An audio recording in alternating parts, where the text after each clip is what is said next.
പേര് ബാലചന്ദ്രൻ പിള്ളി. ഞാൻ കൊട്ടാരക്കരയിൽ നിന്ന് വരുന്നു. ഇവിടെ വന്നാൽ എനിക്ക് ആദ്യത്തെ ഒരു ലൈൻ പോലും വായിക്കാൻ സാധിക്കാതാണ് ഞാൻ വന്നത്.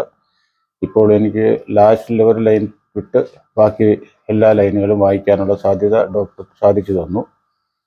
ഇതിൽ വളരെ കൃതാർത്ഥനാണ് ഞാൻ. ഈ സ്ഥാപനത്തോടും ഡോക്ടറോടും ഇവിടുത്തെ സ്റ്റാഫുകളോടും വളരെ കൃതാർത്ഥനാണ് ഞാൻ. വളരെ നന്ദിയുണ്ട് എല്ലക്കാലത്തേക്കും. പിന്നെ അതാണ് വളരെ നല്ല രീതിയിലുള്ള സഹകരണമാണ്. എല്ലാവരും ആഹാരമായാലും വളരെ നല്ല വീട്ടിൽ കഴിക്കുന്ന രീതിയിലുള്ള ആഹാരങ്ങളൊക്കെയാണ്. പിന്നെ വേണ്ടുന്ന രീതിയിൽ അവർ ആഹാരം എന്ത് പറഞ്ഞിരുന്നാലും കിച്ചണിൽ നിന്ന് ആഹാരം എന്ത് പറഞ്ഞാലും അവർ നമുക്ക് സമയാസമയങ്ങളിൽ തരുന്നുണ്ട്. ഇതൊക്കെ വളരെ നല്ലൊരു കാര്യങ്ങളാണ്. ഇവിടെ ഇത്രത്തോളമൊക്കെ ചെയ്ത് കിട്ടുന്നത് തന്നെ വലിയ ഉപകാരം. ഇത് AMD എന്ന് പറഞ്ഞൊരു അസുഖമാണ്. ഇതിന് ചികിത്സയില്ല, ഇത് ഇങ്ങനെ തന്നെ ഇരിക്കത്തേ ഉള്ളൂ എന്ന് പറഞ്ഞാണ് എന്നെ വിട്ടത്. ഇവിടെ വന്നതിന് ശേഷം അത് ഒരുപാട് വ്യത്യാസങ്ങൾ എനിക്ക് കാണിക്കുന്നുണ്ട്. വളരെ വളരെ വളരെ വ്യത്യാസങ്ങളുണ്ട്. ഓക്കെ.